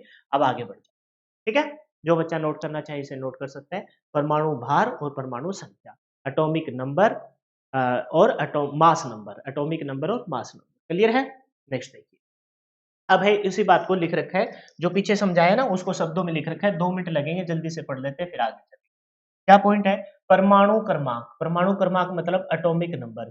किसी तत्व के एक परमाणु, किसी तत्व के एक परमाणु में विद्यमान इलेक्ट्रॉन अथवा प्रोटॉन। इलेक्ट्रॉन मैंने कहा था ना कि विद्युत रूप से अगर उदासीन होता है तो नंबर ऑफ प्रोटॉन, मैंने बोला था ना विद्युत रूप से अगर उदासीन होता है तो क्या बोलेंगे? Number of proton. प्रोटॉनों की संख्या, प्रोटॉन बराबर होती है number of electron. Number of electron, इलेक्ट्रॉनों की संख्या। विद्युत रूप से उदासीन होता है तो नंबर ऑफ प्रोटॉन बराबर होते हैं नंबर ऑफ इलेक्ट्रॉन के। तो बोला है किसी तत्व के एक परमाणु में विद्यमान इलेक्ट्रॉन तथा प्रोटॉनों की संख्या उसकी परमाणु संख्या कहलाती है। या तो इलेक्ट्रॉन देख लो कितने हैं, या फिर आप क्या देख लोगे, या फिर आप देख लोगे क्या? प्रोटॉन कितने हैं। लेकिन मैंने ध्यान एक ही बात बताई है, आप सीधा ध्यान रखना, इलेक्ट्रॉन शब्द यूज ही मत करना। ऊपर तो प्रोटॉन और न्यूट्रॉन है, नीचे प्रोटॉन। प्रोटॉनों की संख्या परमाणु संख्या होती है बस। प्रोटॉनों की संख्या क्या होती है जी? परमाणु संख्या होती है। क्लियर है? आगे बढ़ जाए। नेक्स्ट देखिए, नेक्स्ट क्या बोला है? परमाणु क्रमांक को जेड से निरूपित करते हैं। परमाणु क्रमांक को किसे निरूपित करते हैं? जेड से। हमने देखा था ना, ये एक्स, ठीक है, ऊपर क्या होता है? ऊपर होता है जी ए, नीचे क्या होता है? जेड। ऊपर क्या बताता है? ये तो बताता है जी मास, परमाणु एटॉमिक मास। लिख देता हूं, थोड़ा सा रिवाइज भी हो जाएगा पीछे का। एटॉमिक मास, मास किससे मिलकर बना होता है? प्रोटॉन और न्यूट्रॉन। ये क्या है जी? ये है जी एटॉमिक नंबर। एटॉमिक नंबर जो अभी हमने पढ़ा है, परमाणु संख्या। तो इसने बोला है कि परमाणु क्रमांक, परमाणु संख्या को जेड से निरूपित करते हैं। किससे निरूपित करते हैं जी? जेड से निरूपित करते हैं। बाकायदा आप इसमें देख भी सकते हो, किससे निरूपित किया है मैंने भी? जेड से निरूपित। फिर है जी परमाणु भार। क्या है जी? परमाणु भार। पढ़िए जरा, परमाणु भार क्या होता है? परमाणु के नाभिक में विद्यमान, किसमें विद्यमान? नाभिक में। क्योंकि एटम का जो सारा का सारा जो वेट होता है, भार होता है, वो किसमें होता है? इसके नाभिक में। परमाणु के नाभिक में विद्यमान प्रोटॉन, प्रोटॉन्स व न्यूट्रॉनों की कुल संख्या का योग उसका परमाणु भार या द्रव्यमान संख्या कहलाता है। परमाणु भार या द्रव्यमान संख्या कहलाता है। क्योंकि नाभिक के अंदर, किसी भी एटम के नाभिक के अंदर प्रोटॉन और न्यूट्रॉन का जो टोटल वेट होता है वही एटम का वेट होता है। परमाणु भार को किससे निरूपित किया जाता है? ए से निरूपित, से निरूपित किया जाता है जी, ए से निरूपित करता है। यहां तक नोट कीजिए, फिर आगे चलते हैं, तब तक मैं चाय पी लेता हूँ। ठीक है, चलो यहां तक कहानी क्लियर है। नेक्स्ट देखिए। नेक्स्ट बोला है मेजरमेंट ऑफ न्यूक्लियस। पेपर में पूछा जाता है फादर ऑफ न्यूक्लियस कौन है? रदरफोर्ड। मेजरमेंट ऑफ न्यूक्लियस किस में किया जाता है? फर्मी मीटर में। इसमें किया जाता है फर्मी मीटर में। जैसे हमने एटम का व्यास मापा था, किसमें? एटम का व्यास मापा था हमने एंगस्ट्रॉम में। एक एंगस्ट्रॉम किसके बराबर था? 10⁻⁻10 मीटर के बराबर। ठीक उसी प्रकार से न्यूक्लियस को किसमें मापते हैं? फर्मी मीटर से। और जब बहुत सारे एटम मिलकर क्या बनाते हैं अणु, तो अणु को किस में मापते हैं, उसको मापते हैं नैनोमीटर में। किसमें मापते हैं, नैनोमीटर में। तो मेजरमेंट देख लेते हैं, इंपॉर्टेंट है अपने एग्जाम पॉइंट ऑफ व्यू। तो मेजरमेंट ऑफ न्यूक्लियस, एटम और मॉलिक्यूल्स, है ना। तो सबसे पहले देखिए, आप कोई एक एटम बनाइए।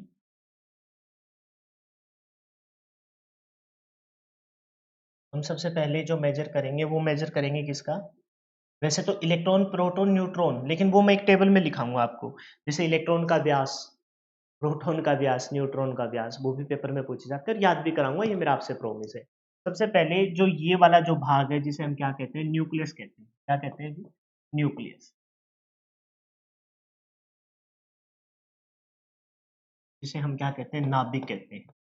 तो नाभिक का मेजरमेंट किसमें किया जाता है, नाभिक का मेजरमेंट किया जाता है किसमें, फर्मीमीटर में किया जाता है दी, फर्मीमीटर में किया जाता है। तो लिखेंगे फर्मीमीटर।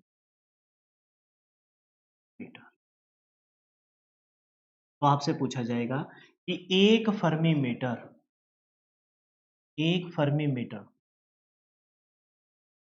किसके बराबर होता है, तो आप कहेंगे 10 की पावर माइनस 15 मीटर के बराबर।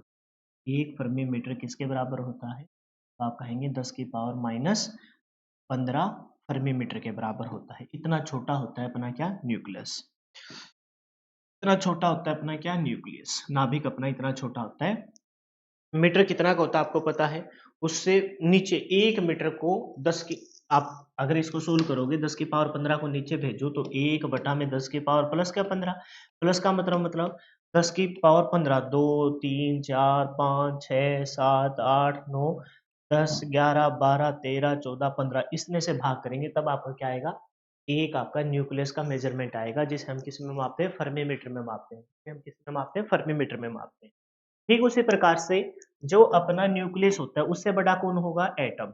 क्या होगा, एटम। और एटम का व्यास हमने मेजर किया। अच्छा, व्यास माप रहे हैं ये, मतलब यहां से लेकर यहां तक की दूरी को माप रहे हैं। अब किसको मापेंगे, हम मापेंगे जी एटम को। किसमें मापेंगे, एटम को मापेंगे। तो मैं इसकी बात कर रहा हूँ, अब इसकी बात कर रहा हूँ, इसकी, एटम की, यानी कि परमाणु। तो परमाणु को हम किस में मापते हैं, परमाणु को मापते हैं, अभी थोड़ी देर पहले भी पढ़ के आए थे, एंगस्ट्रोम में मापते हैं, एंगस्ट्रोम में। और मैंने बताया था कि एक एंगस्ट्रोम है वो बराबर होता है, 1 एंगस्ट्रोम बराबर होता है 10 की पावर माइनस 10 मीटर की। ये पेपर में पूछे जाने वाले क्वेश्चन है जो डायरेक्ट आते हैं, आपको वैल्यू याद कर लेनी है। सबसे पहले न्यूक्लियस, न्यूक्लियस को किस में मापते हैं जी, फर्मीमीटर में। तो फर्मीमीटर किसके बराबर होता है, एक फर्मीमीटर बराबर होता है 10 की पावर माइनस 15 मीटर के। एटम को मापते हैं। आप कहोगे सर ये तो छोटा हो गया, अरे बेटा उसको 15 से भाग, 10 की पावर 15, 15 जीरो से भाग कर रहे हैं, और यहाँ एक को हम 10 जीरो से भाग कर रहे हैं, तो ये वाला साइज बढ़ा ही आएगा। ये वाला साइज क्या आएगा, बढ़ा आएगा। ठीक है, बाद में देखेंगे। सबसे पहले हमने न्यूक्लियस को मापा, एटम को। अब यहाँ न्यूक्लियस के अंदर प्रोटॉन न्यूट्रॉन को भी मापेंगे, इलेक्ट्रॉन को मापेंगे, वो बाद की बात है। अब सुनो मेरी एक बात, आपने सुना होगा क्या, दो या दो से अधिक एटम मिलकर, दो या दो से अधिक एटम मिलकर किसका निर्माण करते हैं, अणु का निर्माण करते हैं। का निर्माण करते हैं, अणु का निर्माण करते हैं। लिख, ये भी एक टेबल के तौर पर लिखूंगा, फिलहाल लिख लीजिए। जब दो या दो से अधिक, जब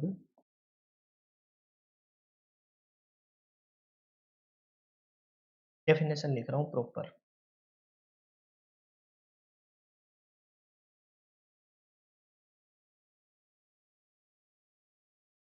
जब दो या दो से अधिक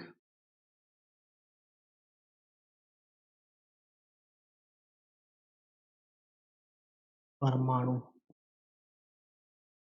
जब नहीं लिखे,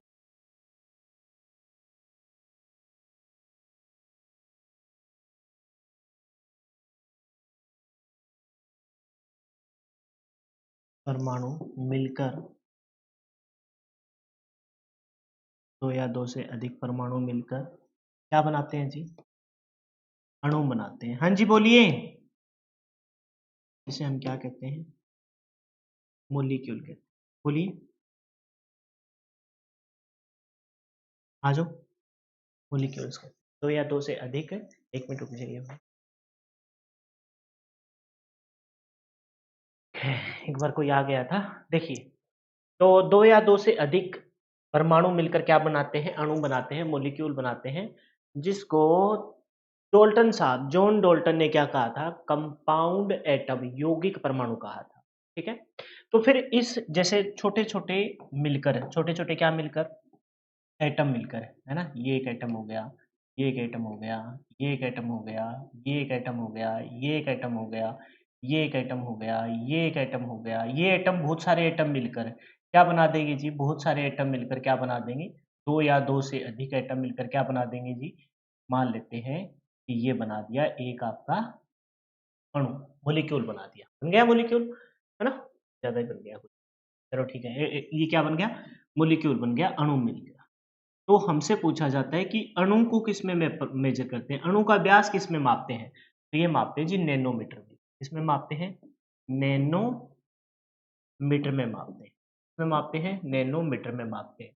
तो 1 नैनोमीटर, ये तो आपको याद होगा ना, 1 नैनोमीटर किसके बराबर होता है? 10 की पावर माइनस 9 मीटर के बराबर होता है। 1 नैनोमीटर किसके बराबर होता है? 10 की पावर माइनस 9 मीटर के बराबर होता है। क्लियर है? 10 की पावर माइनस 9 मीटर के बराबर। ठीक, ये पेपर में पूछे गए क्वेश्चन है जो डायरेक्ट आते हैं। अब सुनो, अब सुनो इससे संबंधित एक और इम्पोर्टेंट बात। जैसे आपसे पूछा जाएगा कि ऑर्डर में लगाइए, जब इलेक्ट्रॉन, प्रोटॉन, न्यूट्रॉन करा दूंगा ना, तब से फिर से ये जो मैं बनाने वाला हूँ ना, ये फिर से बनाऊंगा। लेकिन फिलहाल तुम ध्यान रखना, सबसे छोटा क्या हो गया? सबसे छोटा अभी तक जो हमने पढ़ा है वो नाभिक हो गया।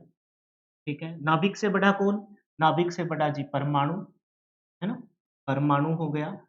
तो यार ये बात यहाँ ना लिख के मैं यही लिख देता हूँ ताकि एक ही स्लाइड पे सारा कुछ कवर हो जाए, है ना? इसी में लिखते हैं।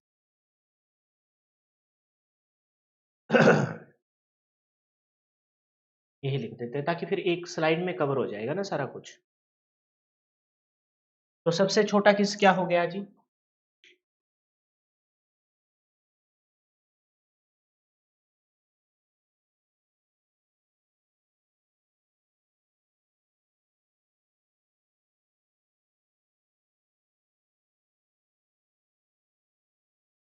सबसे छोटा हो गया जी नाभिक।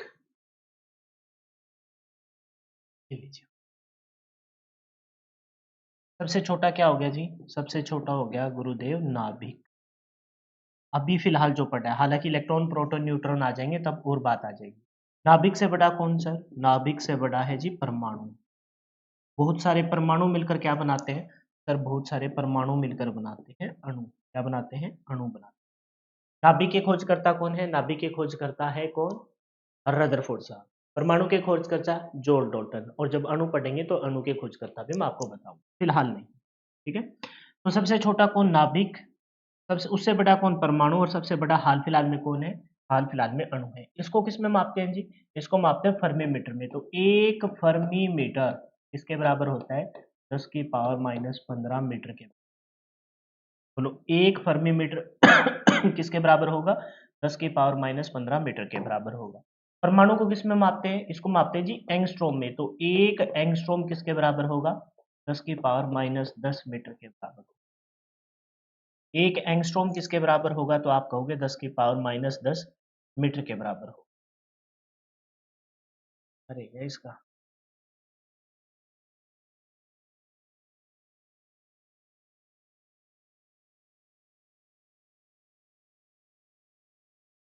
ठीक उसी प्रकार से अणु को किस में मापते हैं? नैनोमीटर में। तो एक नैनोमीटर किसके बराबर होगा? तो नैनो मतलब 9, 10 की पावर 9 मीटर के बराबर होगा। के बराबर होगा 10 की पावर 9 मीटर के बराबर होगा। तो इनके ना ऑर्डर पूछे जाते हैं आपसे पेपर में कि सही क्रम में लगाइए। तो सही क्रम में मैंने लगा दिए। अब आपकी बारी है। सबसे छोटा नाभिक, हाल फिलहाल में जो पढ़ा है, हालांकि ये समीकरण बदलेगा, नाभिक से भी छोटे और आएंगे। नाभिक से छोटे कौन आएंगे? इलेक्ट्रॉन, प्रोटॉन, न्यूट्रॉन आएंगे। ठीक है, जिनको हम बाद में जब पढ़ लेंगे तभी तो समझ में आएगा ना भी ये कैसे हुआ है। लेकिन फिलहाल हमें ध्यान रखना है कि फिलहाल जो आपको ध्यान रखना वो यही है कि सबसे छोटा फिलहाल नाभिक है, नाभिक से बड़ा परमाणु, परमाणु से बड़ा कौन है? परमाणु से बड़ा है आपका अणु।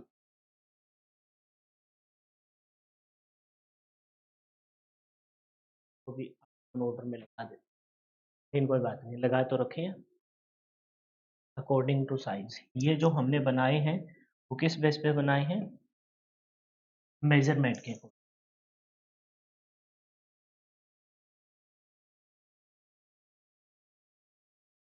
मेजर में, माप के अनुसार। किसके अनुसार है? माप के अनुसार।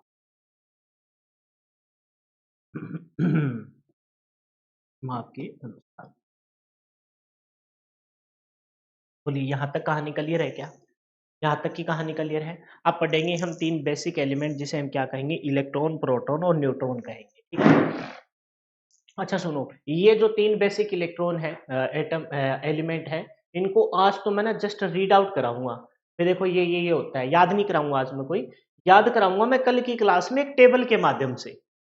कल की क्लास में मैं टेबल के माध्यम से कराऊँगा और कल की ही क्लास में चार्ज को पढ़ेंगे। कल वाली जो नेक्स्ट क्लास होगी उसे चार्ज के नाम से मैं इंट्रोड्यूस करूँगा।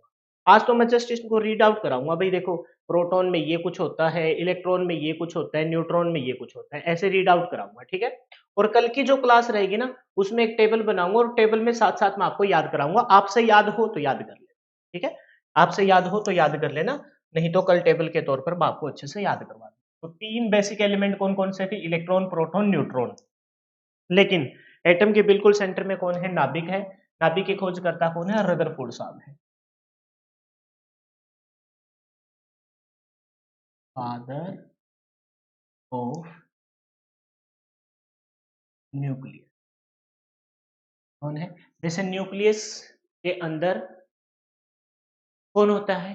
प्रोटॉन और न्यूट्रॉन होता है जिनको न्यूक्लियॉन कहते हैं। ये भी लिखूँगा लेकिन कल की क्लास में। कौन होंगे? रदरफोर्ड।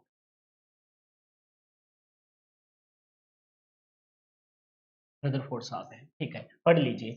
किसी परमाणु का नाभिक प्रोटॉन एवं न्यूट्रॉन से मिलकर बना होता है। किससे मिलकर बना होता है जी?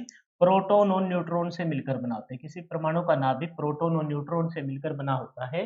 अतः परमाणु भार, परमाणु का जो भार होता है, वो प्रोटॉन और न्यूट्रॉन के योग के से परिभाषित किया जाता है। परमाणु भार को क्या बोलते हैं? परमाणु भार को बोलते हैं एटॉमिक मास। मास नंबर बोल दो। एटॉमिक मास बोल दो या एटॉम मास नंबर बोल दो।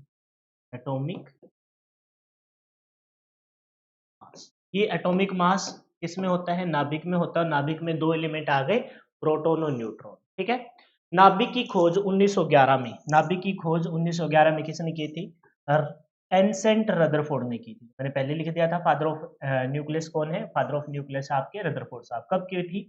1911 में। ये याद हो तो ठीक है, नहीं तो कोई बात नहीं। 1911 में ही हमने पढ़ा था, है ना? रदरफोर्ड साहब आते हैं जो बताते हैं।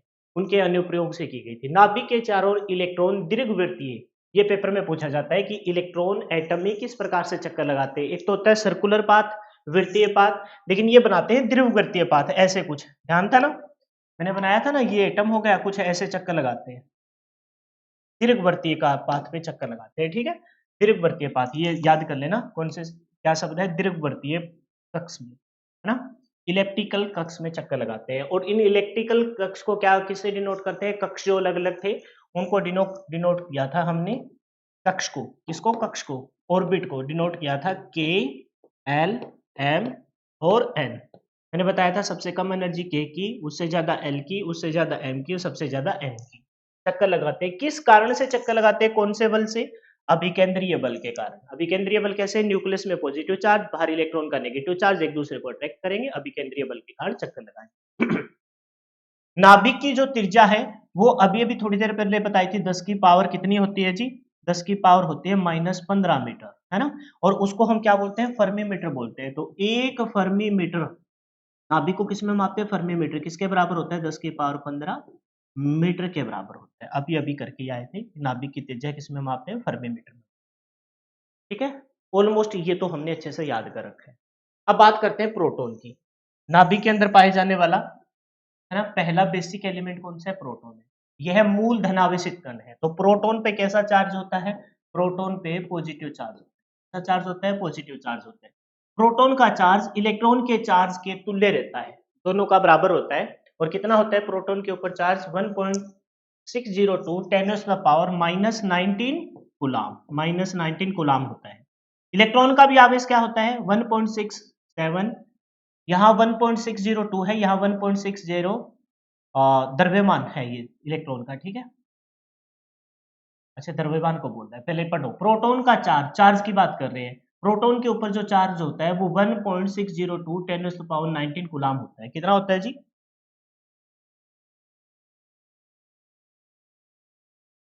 ठीक है, आवेश कितना होता है 1.6106। ये कल याद कराऊंगा टेबल में सारा कुछ, है ना। लेकिन यहाँ से एक बात ये देख लो कि चार्ज की जो यूनिट होती है वो कूलाम होती है, ये सब टेबल में याद कराऊंगा।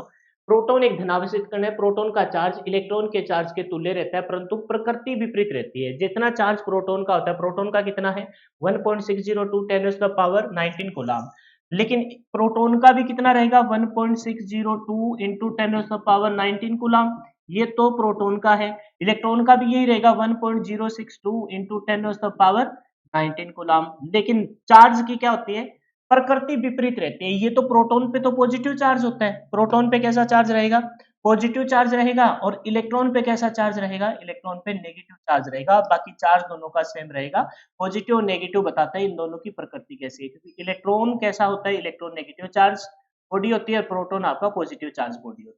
ठीक है, प्रोटॉन पर जो आवेश है वो कितना होता है 1.60 10⁻19 कूलम।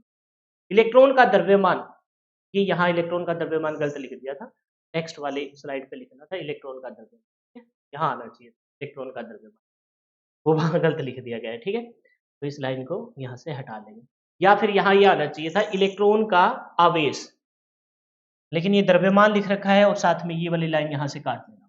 ठीक है, ये लाइन यहाँ अपने को प्रोटॉन कर रहे हैं। अच्छा, ठीक है ठीक है, ये लाइन पता है क्यों है, क्योंकि प्रोटॉन का द्रव्यमान इलेक्ट्रॉन के द्रव्यमान का 1840 गुना होता है। प्रोटॉन का द्रव्यमान इलेक्ट्रॉन के द्रव्यमान का 1840 गुना होता है। समझे ना मेरी बात को, इस वजह से ये लाइन लिखी है यहाँ, है ना, मैंने भी कोई लॉजिक लेके लिखी थी। तो फिर पता होना चाहिए ना कि प्रोटॉन का द्रव्यमान कितना है, इलेक्ट्रॉन का द्रव्यमान कितना है, लेकिन फिर भी मैं इस लाइन को यहाँ से काट दूंगा। अब ये वाली लाइन आप सीधी याद कर लेना। प्रोटॉन जब मैं कल आऊंगा तो कल एक्सप्लेन करूंगा कि इलेक्ट्रॉन के द्रव्यमान, प्रोटॉन के द्रव्यमान को इलेक्ट्रॉन के द्रव्यमान से डिवाइड करेंगे ना तो 1840 गुना आएगा, यानी कि प्रोटॉन इलेक्ट्रॉन से 1840 गुना वजनी होता है, भारी होता है, तभी तो इलेक्ट्रॉन का द्रव्यमान बहुत कम होता है। प्रोटॉन का जो द्रव्यमान होता है ना वो इलेक्ट्रॉन के द्रव्यमान से 1840 गुना होता है, लेकिन फिलहाल यहाँ मैंने लिख नहीं रखा कि प्रोटॉन का इलेक्ट्रॉन का द्रव्यमान कितना है, इस वजह से साइड में कर दो। प्रोटॉन का द्रव्यमान इलेक्ट्रॉन के द्रव्यमान का 1840 गुना होता है। परमाणुओं में प्रोटॉन को सर्वप्रथम किसने बताया था, प्रोटॉन को सर्वप्रथम बताया था गोल्डस्टीन ने, हाइड्रोजन आयन के रूप में देखा था। अब दो चीज आती है, एक ट्रिक होती है ईंट पर नाच, ट्रिक क्या थी, ईंट पर नाच। इस ट्रिक के तहत ई फॉर क्या है, इलेक्ट्रॉन, ई फॉर क्या है, इलेक्ट्रॉन है, खोजकर्ता थॉमसन है, पै से प्रोटॉन है, खोजकर्ता रदरफोर्ड है, न से न्यूट्रॉन है, खोजकर्ता चैंडविक है।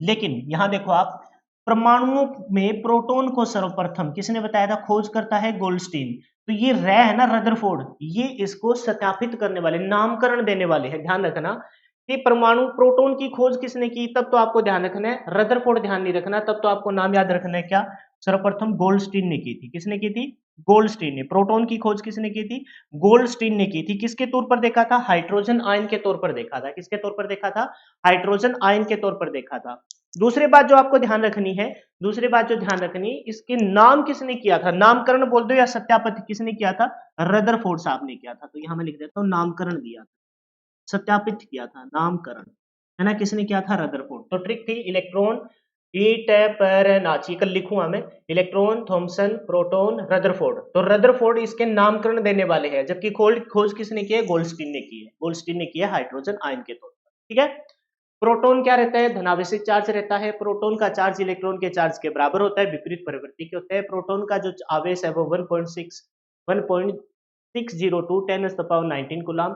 यही आपका किसका होता है, इलेक्ट्रॉन का होता है, नेगेटिव चार्ज होता है। प्रोटॉन का द्रव्यमान इलेक्ट्रॉन के द्रव्यमान का 1840 गुना है, खोज करता है गोल्डस्टीन, लेकिन सत्यापित किसने किया, नामकरण दिया रदरफोर्ड। अब आ गया न्यूट्रॉन। तो न्यूट्रॉन, न्यूट्रॉन एक क्या है, उदासीन बॉडी है, यानी कि इसके ऊपर कोई भी चार्ज अवेलेबल नहीं है, चार्ज इसके ऊपर मौजूद नहीं होता, मतलब उदासीन है। चार्ज की बात करो तो इस पे कितना होता है, 0 चार्ज होता है। यह एक अस्थायी कण है, मतलब कोई इसका स्थायित्व, प्रॉपर इसका स्थायित्व नहीं है। न्यूक्लियस में, नाभिक में ये कहीं भी मौजूद हो सकता है, अस्थायी कण है, क्योंकि उसके ऊपर कोई चार्ज नहीं होता। भाई प्रोटॉन को तो इलेक्ट्रॉन खींच रहे, इलेक्ट्रॉन को प्रोटॉन खींच रहे, बीच में कौन अपनी मस्ती से घूम रहे हैं, अपनी मस्ती से, कोई टेंशन नहीं है, ना इधर जाना ना उधर जाना, जहां मर्जी आएगा वहीं बैठ जाएगा, न्यूट्रॉन है। इसी वजह से मतलब जिसको कोई चिंता नहीं होती, खाता-पीता है, मस्त रहता है, इसका मतलब ये है कि उसका बॉडी भी हट्टी-कट्टी होगी, अच्छी हट्टी-कट्टी होगी। तो इस वजह से ये ऐसा थाई कण है, चार्ज है नहीं, लेकिन इसका वज़न है वो सबसे ज़्यादा होता है। परमाणुओं में विद्यमान कणों में सबसे भारी कण कौन-सा है? तो ध्यान रखेंगे सबसे भारी कण आपका है, वो आपका न्यूट्रॉन है। सबसे क्या है? भारी कण न्यूट्रॉन है। क्यों? क्योंकि ये उदासीन है। उदासीन मतलब कोई भी चार्ज नहीं है, ना तो इसको इधर जाने की चिंता, ना उधर, एक जगह बैठ के खाता रहेगा, उदासीन कण है, इस वजह से इसका वज़न बढ़ गया। वज़न बढ़ गया, कितना हो गया? इसका जो वज़न है, वो कितना होता है? 1.675 10 to the power minus 31 KG. नहीं भाई, गड़बड़ हो गई कुछ यहाँ, ठीक है? यहाँ कुछ गड़बड़ है। इसका वज़न होना चाहिए कितना? 1 मिनट में चेक करता हूँ, 9.1 10 to the power minus 31 KG होना चाहिए। 1 मिनट रुक जाइए भाई, बस चेक कर लेते हैं। सही है, बिल्कुल सही है। वो इलेक्ट्रॉन का था जो मेरे को कन्फ्यूज़ कर रहा था। तो बताओ इसका द्रव्यमान कितना है? हालाँकि कल टेबल में अच्छे से तो याद करेंगे। वो है 1.676765 676 से याद 67 याद कर लेना। 1.67 10 टू द पावर माइनस 31 नहीं होके 31 किस में होगा? 31 होगा जी इलेक्ट्रॉन में। तो इसका कितना हो जाएगा? माइनस का 27 केजी। कितना रहेगा? माइनस का 27 केजी। किसका रहेगा जी? ये रहेगा अपने न्यूट्रॉन का। न्यूट्रॉन का द्रव्यमान प्रोटॉन के द्रव्यमान के लगभग बराबर होता है। तो न्यूट्रॉन का द्रव्यमान है वो प्रोटॉन के द्रव्यमान के लगभग बराबर होता है। प्रोटॉन का पता है कितना होता है? 1.67, यहाँ 2 आता है और यहाँ 6 है। तो वहां पीछे जो लिख रखा था ना कि इसका द्रव्यमान 1.673, ये सही था। हमने गलत लिख दिया था। यहाँ पता है क्या, इलेक्ट्रॉन का द्रव्यमान ना होके यहाँ प्रोटॉन का द्रव्यमान होना चाहिए था, है ना? अब मैं इसको बहुत सारी मेरे को इरेज़ करने पड़ेंगे और वहाँ तक क्या पता मैं ना पहुँचूँ।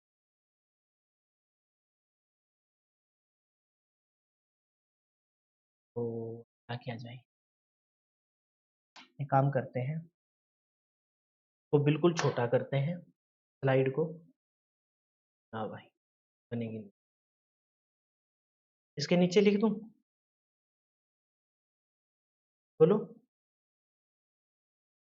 इसके नीचे लिख देता हूँ। क्या? प्रोटॉन का द्रव्यमान।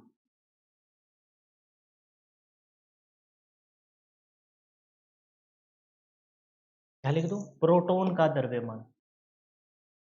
हालाँकि कल टेबल में आएगी। प्रोटॉन का द्रव्यमान। वो इलेक्ट्रॉन शब्द दिखा तो मैंने सारा कुछ काट दिया था। वो कितना होता है? इस सबसे भारी कौन है? सबसे भारी है न्यूट्रॉन।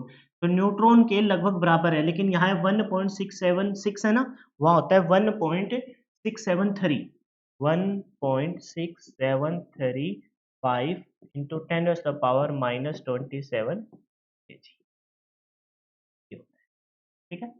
हालाँकि मैंने आपसे प्रॉमिस किया है कि कल मैं ये टेबल के तौर पर आपको एक-एक अच्छे से याद कराऊँगा, फिलहाल आप जस्ट रीड आउट करें, ठीक है? हो गया? तो असथायी कण सबसे भारी कण कौन-सा है? न्यूट्रॉन है। न्यूट्रॉन का जो वज़न होता है वो 1 पॉइंट, यहाँ प्रोटॉन का होगा वो 1.673 होगा। ये है 1.676 10 to the power minus 27 KG. Neutron का द्रव्यमान प्रोटॉन के द्रव्यमान के लगभग बराबर होगा। ठीक है भाई? लास्ट देखिए, इलेक्ट्रॉन। इलेक्ट्रॉन के खोजकर्ता कौन है? इलेक्ट्रॉन के खोजकर्ता है जे थॉमसन। यह ऋणात्मक कण होता है, यानी कि इसके ऊपर कैसा चार्ज होता है? नेगेटिव चार्ज बॉडी है ये। कैसी चार्ज बॉडी है? नेगेटिव चार्ज बॉडी है। इसका आवेश, जितना आवेश प्रोटॉन का था उतना ही आवेश होता है, लेकिन विपरीत प्रवृत्ति के साथ होता है। विपरीत प्रवृत्ति मतलब इसका जो आवेश है वो 1.67 1.602 10 टू द पावर क्या? 19 कूलाम। लेकिन यहाँ कैसा चार्ज रहेगा? नेगेटिव चार्ज रहेगा। इसका जो द्रव्यमान है वो है सबसे हल्का कण। प्रकृति में सबसे हल्का कण कौन सा है? इलेक्ट्रॉन है। इलेक्ट्रॉन का जो वजन है वो कितना है? 9.1 into 10 to the power minus 31 KG है। कितना है? माइनस 31 केजी है। यह परमाणु के चारों ओर दीर्घवृत्तीय इलेप्टिकल ऑर्बिट में चक्कर लगाता है, दीर्घवृत्तीय कक्ष में चक्कर लगाता है। इलेक्ट्रॉन नाभिक के चारों ओर अभिकेंद्रीय बल के कारण चक्कर लगाता है। किस बल के कारण जुड़ा रहता है? अभिकेंद्रीय बल के कारण जुड़ा रहता है। आपको मैंने बताया था, दीर्घवृत्तीय कक्ष में चक्कर लगाता है। ये सारी बातें आ चुकी हैं। थोड़ी सी जो कंफ्यूजन हुई थी उसको लास्ट स्लाइड में मैं फिर से लिख दूंगा। परमाणुओं में तीनों में सबसे हल्का कण कौन सा है? इलेक्ट्रॉन है। सबसे हल्का कण कौन सा है? इलेक्ट्रॉन है। एक बार जो कंफ्यूजन हुई थी ना उसे दूर करते हैं। देखो, एक तो देखा हमने, सबसे पहले देखा प्रोटॉन। प्रोटॉन प्रोटॉन प्रोटॉन के खोज करता है जी गोल्डस्टीन। लेकिन इसके नाम को सत्यापित हालाँकि कल कराना था, लेकिन मेरे को लगता है कि कन्फ्यूज़न हो गई, इस वजह से सत्यापित किया था रदरफोर्ड ने। रदर नामकरण दिया था रदरफोर्ड ने। ठीक है जी? इस पे जो आवेश रहेगा वो आवेश कितना रहेगा 1.602 into 10 raise to the power 19 coulomb. लेकिन प्रोटॉन पॉजिटिव चार्ज बोले तो आगे किसका साइन आएगा? प्लस का। ठीक है? फिर इसके ऊपर जो क्या रहता है इसका जो द्रव्यमान रहेगा वो क्या रहेगा 1 पॉइंट प्रोटॉन न्यूट्रॉन से थोड़ा-सा हल्का 1.673 यहाँ 3 अक्षर तक याद करेंगे into 10 raise to the power -27 KG इतना वज़न रहेगा। ठीक है? ये बात हमने देखी पॉजिटिव चार्ज बॉडी है। ठीक उसी प्रकार से अगर मैं बात करूँ किसकी दूसरा कौन-सा था न्यूट्रॉन। न्यूट्रॉन न्यूट्रॉन के खोजकर्ता कौन है? चैडविक। इलेक्ट ईंट पर नाच है। कौन है? चैडविक। कौन है? चैडविक है। अच्छा ठीक है। फिर हमने देखा कि भी इस पे चार्ज कैसा होता है? प्रोटॉन पर पॉजिटिव चार्ज होता है, इस पे कोई भी चार्ज नहीं होता। इस वजह से ये क्या है? उदासीन है। द्वितीय रूप से क्या है ये? उदासीन है। द्वितीय रूप से नहीं बोलेंगे ये उदासीन है। लेकिन इसका द्रव्यमान क्या होता है? द्रव्यमान सबसे ज़्यादा होता है। क्यों ज़्यादा होता है भई? उसे कोई टेंशन नहीं है। इसका द्रव्यमान रहेगा वो कितना रहेगा? पहले इसके ऊपर चार्ज तो है ही नहीं, 0 चार्ज है इसके ऊपर, उदासीन है, वज़न ज़्यादा होगा। वज़न कितना होगा? 1.67 ये इसके प्रोटॉन और न्यूट्रॉन का एक जैसा होता है, लेकिन यहाँ 6-7 यहाँ क्या था? 3 था और यहाँ 676 into 10 to the power -27 KG हो जाएगा। ठीक है? ये हो गया पॉइंट। अब बच गया कौन? इलेक्ट्रॉन। इलेक्ट्रॉन के खोजकर्ता कौन है? J Thomson. कौन है जी? J Thomson. हालाँकि कल जब हम करेंगे ना, तो बहुत सारी चीज़ें इंक्लूड करके कराऊँगा मैं, एटॉमिक मास नंबर क्या होता है, इलेक्ट्रोस्टैटिक यूनिट क्या होती है, थॉमसन। उनको इंक्लूड करके कराऊँगा इनको, बहुत अच्छे से और डिटेल से बताऊँगा, ठीक है? इसके ऊपर कैसा चार्ज होता है, नेगेटिव चार्ज बॉडी होती है, इस वजह से आवेश रहेगा 1.602 into 10 raise to the power 19 coulomb, लेकिन आगे साइन किसका? माइनस का, नेगेटिव चार्ज बॉडी होती है। इसका जो वज़न होता है, वो सबसे हल्का कण है, इस वजह से 9.1 into 10 raise to the power -31 KG. आप कहोगे ये तो बड़ा है, आप देखो 31 है सर, 9 पॉइंट बना है, अरे बेटा इसको डिवाइड कर रहे हैं 27 जीरो, इसको भी 27 जीरो से डिवाइड करें, इसको डिवाइड कर रहे हैं 31 जीरो से। इस वजह से प्रकृति में सबसे हल्का कण है इन तीनों में, वो कौन सा? इलेक्ट्रॉन। तो सबसे अगर मैं वजन के तौर पर लिखूं तो सबसे हल्का कौन सा हो गया? इलेक्ट्रॉन। सबसे हल्का कौन सा हो गया? इलेक्ट्रॉन। इलेक्ट्रॉन से भारी कौन होगा? इलेक्ट्रॉन से भारी होगा जी कौन? प्रोटॉन। प्रोटॉन। और प्रोटॉन से भारी कौन होगा जी? प्रोटॉन से भारी होगा न्यूट्रॉन। न्यूट्रॉन से भारी कौन होगा जी? प्रोटॉन और न्यूट्रॉन से मिलकर बना होता है जी न्यूक्लियस।